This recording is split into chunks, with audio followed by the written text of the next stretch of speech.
I'm not going to say you should love science because it saves millions of lives, or that it produces over 30% of our GDP, yet we only spend 0.55% of our GDP on it.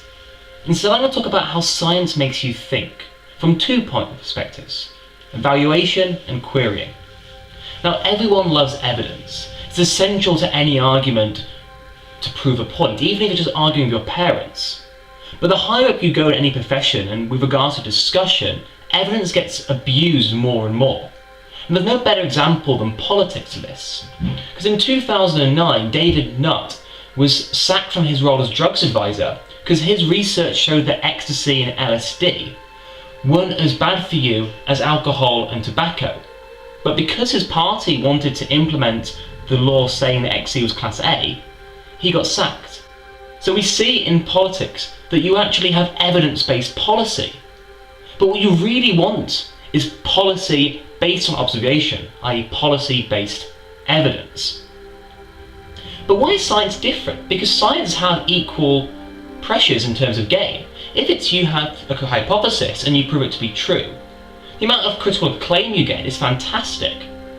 But scientists are after knowledge. And so for them the answer no is just as important as the answer yes. And so they have the ability to look for data without bias. And they can put aside bias and opinion and gain. And that is fundamentally brilliant. The second aspect is the concept of querying. Now if you look at the etymology of science, it comes from mid-14th century from Old French, meaning learning, application and knowledge. Because scientists always ask the questions why and how, and they want to know the answer, and they don't give up. And this means that through science you can become resilient and thorough, and that too is fundamentally brilliant. But here's the thing: do you need to wear a lab coat to wonder why someone's feeling the way they are? I mean, do you need a PhD in chemistry to wonder how you can learn a certain skill?